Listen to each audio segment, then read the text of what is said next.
베드로전서 1장 3절에서 7절까지의 말씀을 봉독하겠습니다. 베드로전서 1장 3절에서 7절까지의 말씀입니다. 제가 봉독하겠습니다. 우리 주 예수 그리스도의 아버지 하나님을 찬송하리로다. 그의 많으신 긍휼대로 예수 그리스도를 죽은 자 가운데서 부활하게 하심으로 말미암아 우리를 거듭나게 하사 산 소망이 있게 하시며 썩지 않고 더럽지 않고 쇠하지 아니하는 유업을 잊게 하시나니 곧 너희를 위하여 하늘에 간직하신 것이라. 너희는 말세에 나타내기로 예비하신 구원을 얻기 위하여 믿음으로 말미암아 하나님의 능력으로 보호하심을 받았느니라. 그러므로 너희가 이제 여러 가지 시험으로 말미암아 잠깐 근심하게 되지 않을 수 없으나 오히려 크게 기뻐하는도다. 너희 믿음의 확실함은 불로 연단하여도 없어질 금보다 더 귀하여 예수 그리스도께서 나타나실 때에 칭찬과 영광과 존귀를 얻게 할 것이니라. 아멘. 할렐루야. 옆에 분들과 인사 한번 할까요? 하나님이 당신을 참 사랑하십니다. 인사 한번 합시다. 네. 나도 당신을 사랑합니다. 한 번 더 할까요? 나도 당신을 사랑합니다. 한 번 더 할까요? 당신 참 괜찮은 사람입니다. 인사 한 번 더 합시다. 참 괜찮은 사람입니다. 네.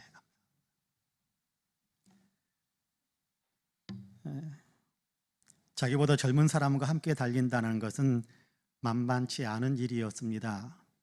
결국 조금씩 뒤처지기 시작했고 그 젊은 동료가 목적지에 도착한 지 몇 분쯤 후에야 숨을 헐떡이며 베드로는 도착할 수 있었습니다.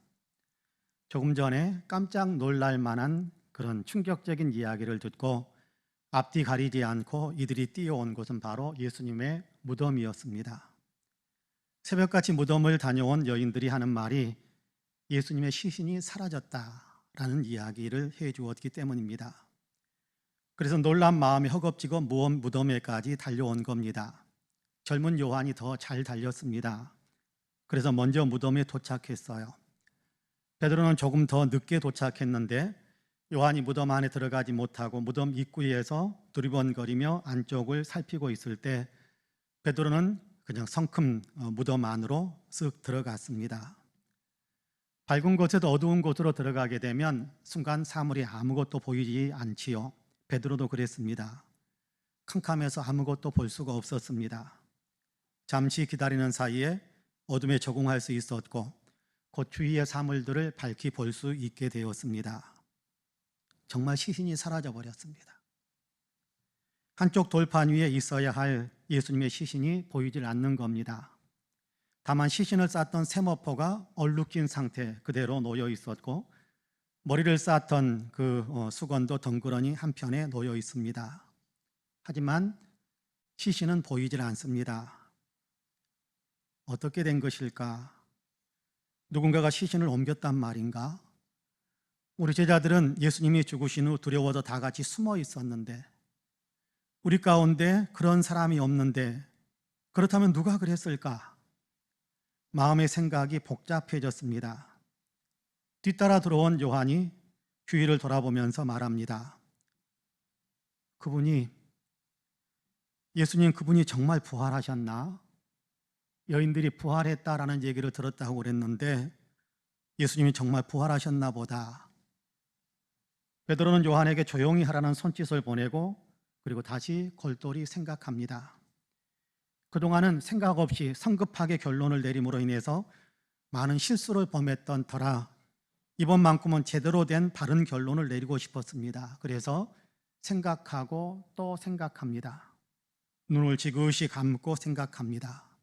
그때 불현듯 예수님께서 들려주셨던 말씀이 생각이 났습니다.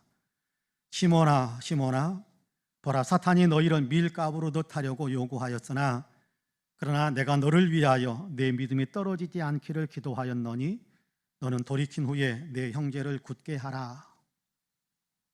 예수님을 모른다고 부인했던 일이 생각나며 두 눈에서 눈물이 흘러내립니다.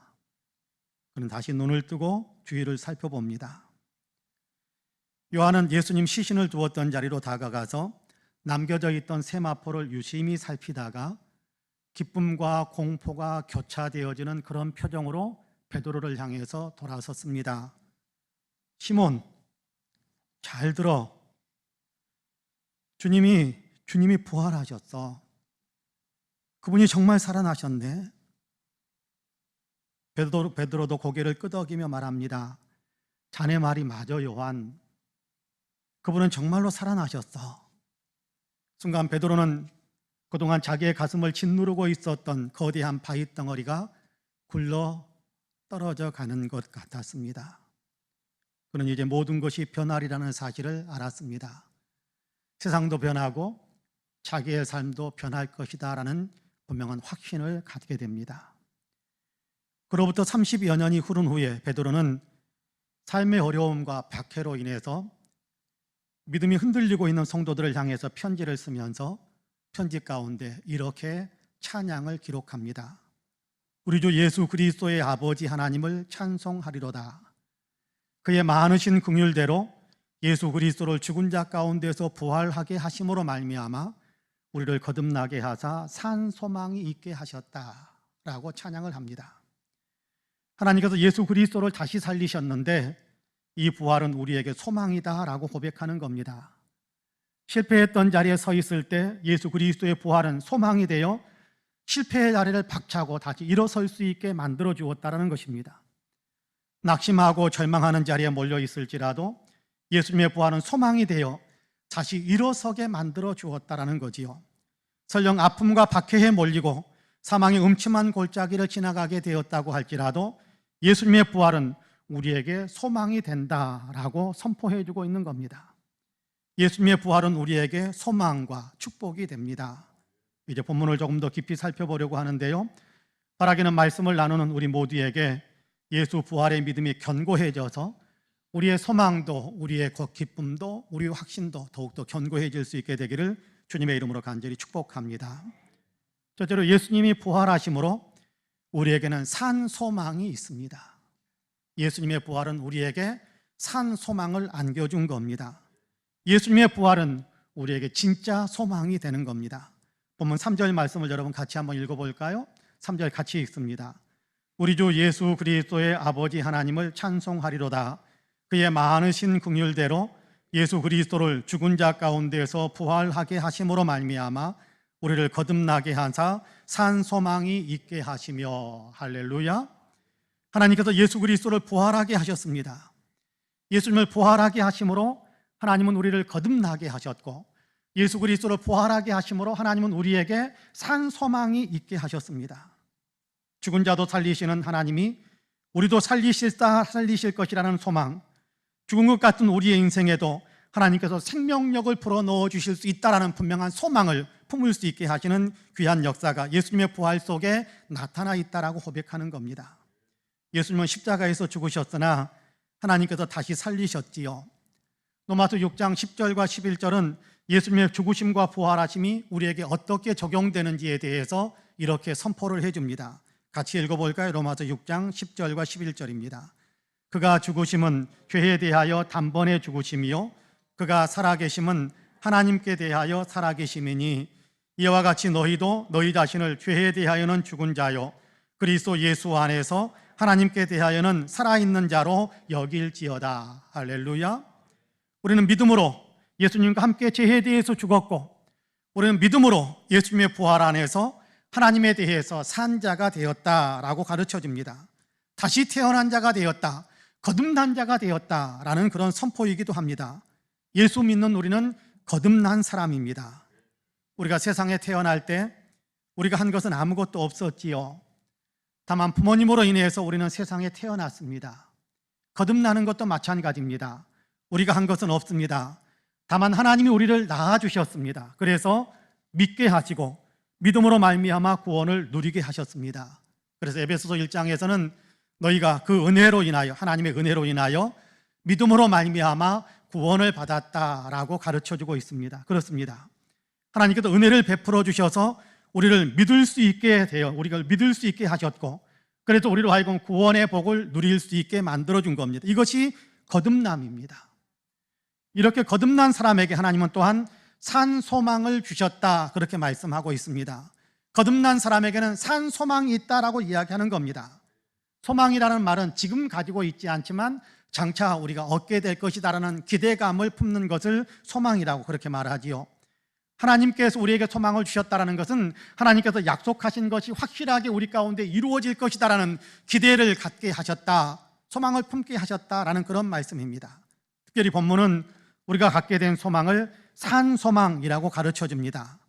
산소망이다라는 말은 살아있는 소망이다, 또 살게 하시는 소망이다라는 말로 이해할 수 있을 것 같습니다. 반드시 이루어질 것이라는 소망, 산소망이다라는 얘기는 살아계신 하나님께서 주신 소망이니까 반드시 이루어질 것이다라는 소망을 이야기하는 겁니다.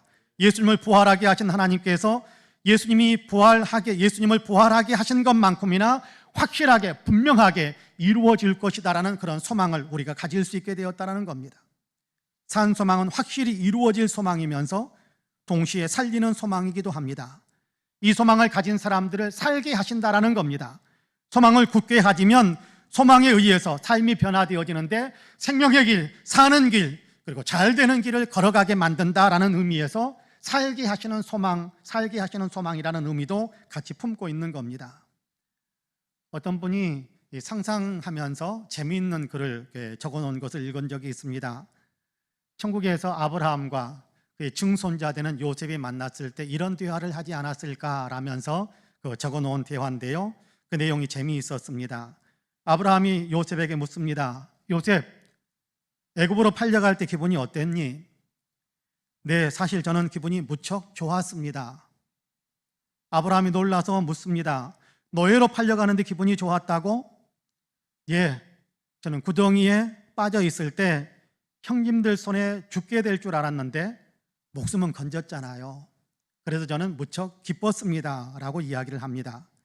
아브라함이 다시 묻습니다. 그래, 그러면 보디발의 아내가 유혹하고 보디발의 아내가 너를 모함했을 때 그때 너의 마음은 어땠니? 라고 묻자 요셉은 괜찮았어요. 그런데 제가 아무리 그 유혹을 이겨낼 수 있었던 것은 저에게 소망이 있었기 때문이거든요. 제가 아무리 모자라도 이집트 총리 자리를 잠깐의 쾌락과 제가 바꿀 수 있겠습니까? 이집트 총리, 하나님께서 높이 사용해 주실 것이라는 소망이 있었기 때문에 저는 그 유혹을 뿌리칠 수 있었어요 라고 대답을 했다라는 그런 글을 적어놓은 것을 보면서 의미 있다, 그럴 수도 있었겠다라는 그런 이렇게 마음을 품었던 적이 있습니다. 하나님이 주신 꿈을 소망으로 품고 있었기 때문에 고난 가운데서도 탄식하지 않았다라는 겁니다. 무너지지 않았다라는 거지요. 하나님이 주신 꿈을 소망으로 품고 있었기 때문에 유혹이 있어도 흔들리지 않았다라는 겁니다. 하나님께 소망을 두었기에 가진 고난을 이겨낼 수 있었고 온갖 유혹 앞에서도 넘어지지 않을 수 있었다라는 것이지요. 소망을 품었더니 그 소망이 요셉의 삶을 지켜준 겁니다. 소망을 품었더니 그 소망이 요셉으로 하여금 생명의 길을 걸어갈 수 있도록 이끌어준 겁니다. 베드로도 그랬습니다. 많은 고난과 아픔을 겪어야 했습니다. 실패도 했습니다. 그럼에도 그 고난과 실패의 자리에서 다시 일어나 주님을 계속 따르면서 영광의 열매를 맺을 수 있었던 것은 산 소망이 있었기 때문이었다라고 그는 고백하고 있는 거거든요. 베드로는 소망이 나를 살렸음을 알기에 지금 고난당하며 불같은 박해의 직면에 있는 성도들에게 우리에게는 하나님이 주신 산 소망이 있다는 사실을 분명히 기억하라라고 그렇게 들려주고 있는 겁니다. 하나님께서 우리에게 주신 산 소망이 있다는 사실을 분명히 기억하라라고 성도들을 권면하고 있는 겁니다. 그렇습니다. 하나님은 부활의 주 예수 그리스도 안에서 우리를 거듭나게 하셨고 우리에게 산 소망을 품을 수 있게 하셨습니다. 우리에겐 산 소망이 있습니다. 하나님이 예수님을 부활하게 하신 것처럼 우리의 삶에도 하나님께서 역전하게 하시고 복되게 해주실 것이라는 분명한 소망이 있는 겁니다. 반드시 하나님께서 약속대로 이루어질 것이다라는 더 우리에게는 소망이 있고 하나님께서는 반드시 이 소망을 붙들면 우리를 살릴 것이다라는 분명한 소망이 있는 겁니다. 오늘은 비록 죽은 자가 되었을지라도 내일은 살아날 것에 대한 소망입니다. 오늘은 비록 실패했을지라도 내일은 성공의 자리에 설 수 있다는 소망입니다. 오늘은 비록 패배자가 되었을지라도 내일은 승리자가 될 수 있다는 소망입니다. 오늘은 비록 고난의 한복판에서 눈물을 흘리며 아파하고 있을지라도 내일은 영광 가운데 기쁨의 웃음을 웃을 수 있게 될 것이다라는 소망을 품을 수 있게 된 겁니다. 그렇습니다. 살아있는 소망이요 확실히 이루어질 소망입니다.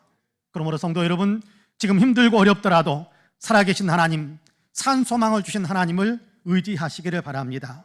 실패와 좌절을 겪고 있더라도 예수님을 죽음에서 부활하게 하신 하나님을 소망하시기를 바랍니다. 유혹에 흔들릴 것 같으면 더욱더 하나님이 장차 얻게 하실 하나님 나라의 소망을 더욱더 굳게 붙잡으시기를 바랍니다. 그러면 우리는 소망이 지켜주는 삶을 통해서 소망이 이끄는 바로 그 자리에 설 수 있게 될 것입니다. 그렇습니다. 예수님을 부활하게 하신 하나님이 우리의 산 소망입니다. 바라기는 이 소망 안에 굳게 서는 우리 모든 성도님들이 되시기를 주님의 이름으로 간절히 축복합니다. 둘째로, 예수 그리스도를 부활하게 하심으로 하나님께서는 우리에게 유업을 주셨습니다. 우리에게는 유업이 있습니다. 하나님께서는 예수 그리스도를 부활하게 하심으로 말미암아 우리를 거듭나게 하셨고 산 소망이 있게 하셨을 뿐만 아니라 우리에게 하늘에 속한 유업이 있게 하셨습니다. 본문 4절 말씀을 같이 한번 읽어볼까요? 4절 말씀 같이 읽습니다. 시작. 썩지 않고 더럽지 않고 쇠하지 아니하는 유업을 있게 하시나니 곧 너희를 위하여 하늘에 간직하신 것이라. 할렐루야. 하나님이 예비하신 유업을 있게 하신다. 유업을 상속받게 하신다. 유업을 우리 자신의 것으로 그렇게 받아들이게 하신다라고 이야기합니다. 여기 유업이라는 말은 헬라어로 클레로미아라고 되어 있는데요, 클레로미아라는 헬라어의 뜻은 공식적으로 인정된 자산이라는 얘기입니다. 공식적으로 인정된 자산. 가문 대대로 물려받지 않았을지라도 어떻게 획득했든지 간에 내 것으로 우리가 받았으면 그것이 공식적으로 내 것이다라는 사실이 인정되어진 확실한 내 것이라는 그런 의미이지요.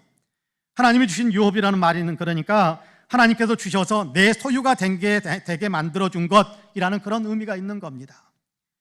구약 성경의 이스라엘 백성에게 이 유업은 가나안 땅이었지요.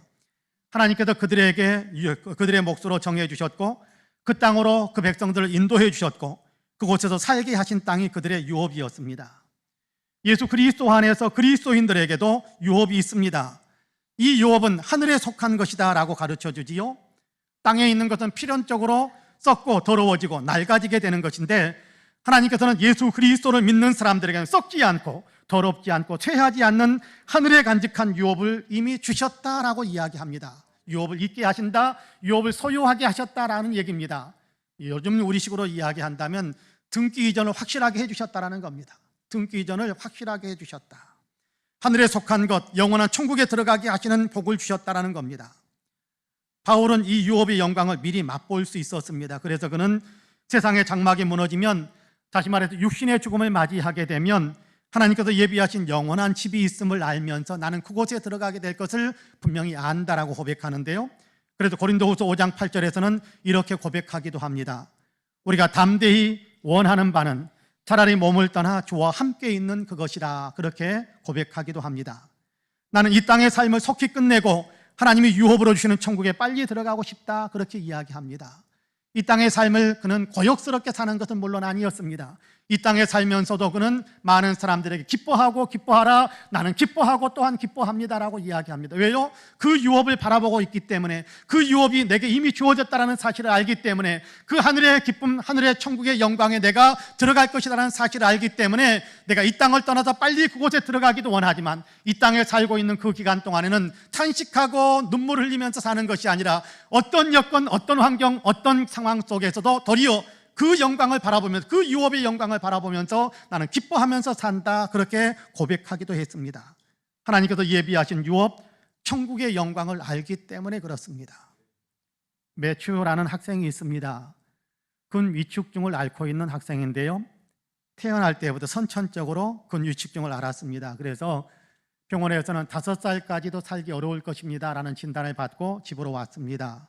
그런데 어느덧 13살이 되었습니다. 13살 때 한 번은 올림픽 역도 금메달리스트인 릭 매칠거의 방문을 받고 오랜 시간 대화를 나누었던 적이 있습니다. 근육이 점점 소멸되기 때문에 그가 마음껏 활동할 수 없이 병상에 누워있는 그런 상태였습니다마는 방문한 릭 매칠거와 오랜 시간 대화를 나누었습니다. 대화를 할 때 매튜는 한 번도 왜 나만 이래야 되지요? 라고 불평하지 않았습니다. 사실 학교에 갔을 때는 반 친구들에게 자신들과 똑같지 않다라는 이유 때문에 조롱을 받기도 했었지만 그러나 그런 일들에 대해서도 한 번도 원망하지 않았습니다. 대신에 매치거와 닉과 이야기하면서 이기는 것에 대해서 이야기를 나누고 꿈을 이루기 위해 노력하는 것에 대해서 이야기를 하고 언젠가는 자기도 아저씨처럼 역기를 들고 싶다라는 소망에 대한 이야기만 함께 나누었습니다. 웃으면서. 대화를 마칠 때 릭은 자기가 역도 경기에서 처음으로 땄던 금메달을 가방에서 꺼내어 소년의 목에 걸어주면서 너는 역병에 굴복하지 않고 꿈을 향해 나가는구나. 너야말로 진짜 승리자다라고 이야기해주면서 그 소년의 목에 금메달을 걸어주었습니다. 매튜는 자기에게 걸어준 금메달을 한참 동안 바라보더니 다시 목에서 이렇게 벗어서 그 금메달을 릭에게 돌려주면서 이 메달은 아저씨 거잖아요. 하지만 언젠가 저도 올림픽에 나가 금메달을 따는 날이 오면 그때 제 금메달을 아저씨께 보여드릴게요 라고 이야기를 합니다. 그리고 얼마간의 시간이 흐른 후에 닉은 매튜가 세상을 떠났다는 소식을 듣게 됩니다. 그리고 전해오는 그 편지 속에는 소식을 전해오는 그 편지 속에는 며칠 전에 매튜가 죽기 며칠 전에 써놓았던 편지도 함께 담겨져 있었습니다. 그 편지에는 이렇게 기록이 되어져 있었습니다. 릭 아저씨께 아저씨가 보내주신 멋진 사진을 받고 엄마가 감사의 답장을 보내야 하는 것 아니냐라고 하셨어요. 그리고 의사 선생님들이 내가 얼마 오래 못 살 거라고 하시는데 그것도 아저씨께 알려드리고 싶어요. 숨쉬기가 힘들고 기운이 없지만 그래도 저는 웃음을 잃지 않고 있어요. 저는 알아요. 저는 아저씨처럼 힘이 세질 수도 없고 아저씨와 함께 역기를 들 수도 없다는 것을 저는 알아요. 저는 언젠가는 올림픽에 나가다 금메달을 따겠다고 들은 적이 있죠. 근데 그런 날이 오지 않을 거라는 것들 저는 잘 알고 있어요. 하지만 저도 한 명의 챔피언이라고 생각해요. 하나님도 그렇게 생각하실 거예요. 제가 못난이가 아니라는 걸 하나님은 아세요. 제가 하늘나라에 가면 하나님이 저한테 금메달을 주실 거예요. 아저씨가 거기 오시면 보여드릴게요. 저를 사랑해 주신 데 대해 감사드려요. 아저씨의 친구 매튜가 라는 편지였습니다. 제가 하늘나라에 가면 하나님이 저한테 금메달을 주실 거예요. 힘든 여건 속에서 살고 있었지만 매튜는 하나님이 주신 유업을 알고 있었던 겁니다. 그러므로 유업에 들어갈 소망을 품고 있었던 거지요. 오래 살든 짧게 살든 건강하게 살든 건강하지 못하게 살든 그것을 문제로 여기지 않았습니다. 어차피 이곳의 삶이란 썩고 더러워지고 쇠해지는 것을 알기 때문입니다. 하나님이 주신 유업, 예수 그리스도를 통해 들어가게 하시는 천국은 영원하고 영광이 가득한 곳임을 알기 때문에 그는 그 아픔 속에서도 웃으면서 기쁨으로 그의 삶을 살 수 있었던 겁니다. 병약한 것을 푸념하지도 않았고 어렵고 힘든 것도 불평하지 않았던 겁니다. 그렇습니다. 하나님이 주신 유업이 있음을 알면 그 유업이 힘이 되어 오늘을 기쁨으로 살고 더욱더 거룩하고 희망차게 살아갈 수 있게 만들어줍니다. 그 유업 하나님께서 저와 여러분에게도 똑같이 주셨습니다. 하나님께서 우리에게 주신 유업을 소망으로 바라볼 수 있게 되기를 원합니다. 바라기는 저와 여러분도 예수님을 부활하게 하신 하나님께서 우리에게 주신 유업이 있음을 기억하며 그 유업을 기대하면서 살아가기를 주님의 이름으로 간절히 축복합니다. 마지막으로 우리는 구원을 위해 보호하심을 받습니다. 하나님께서는 예수 그리스도를 부활하게 하심으로 말미암아 우리를 구원으로 이끌어 주시며 우리의 구원이 온전히 이루어지도록 심히 보호하신다라고 말씀합니다. 본문 5절 말씀을 같이 한번 읽어볼까요? 5절 같이 읽습니다. 시작. 너희는 말세에 나타내기로 예비하신 구원을 얻기 위하여 믿음으로 말미암아 하나님의 능력으로 보호하심을 받았느니라.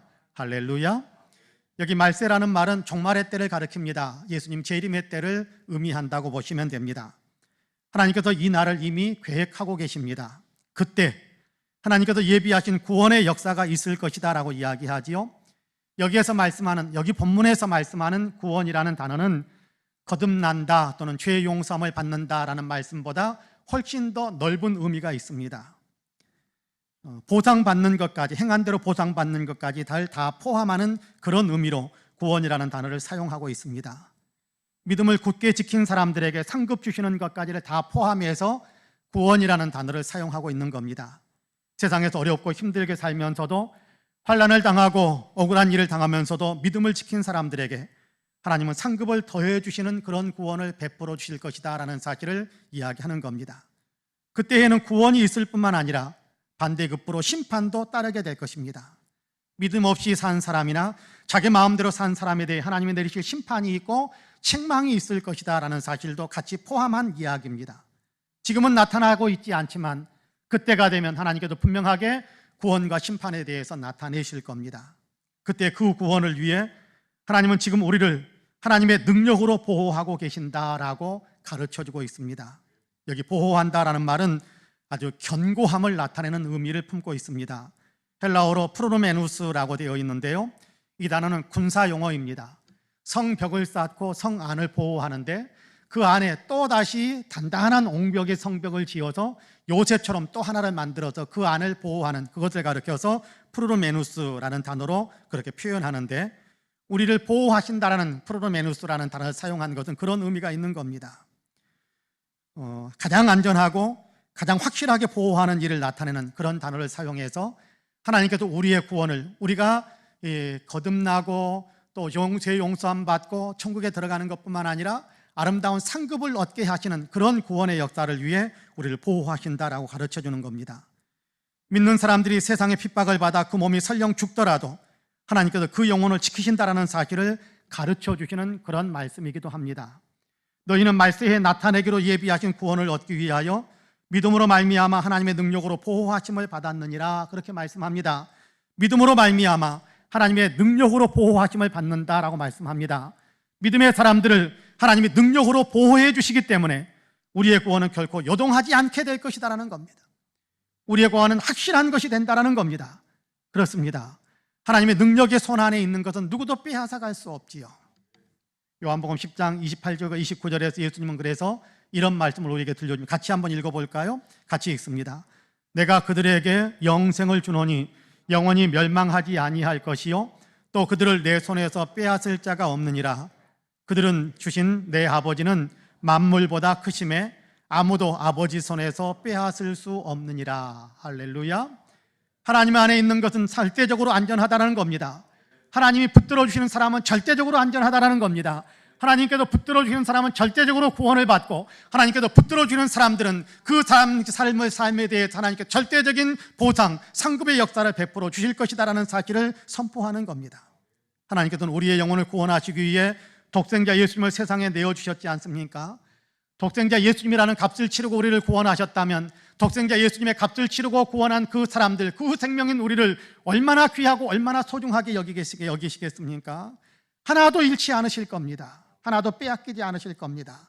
예수 믿게 하신 영혼 중에서는 단 한 영혼도 하나님은 잃지 않으세요.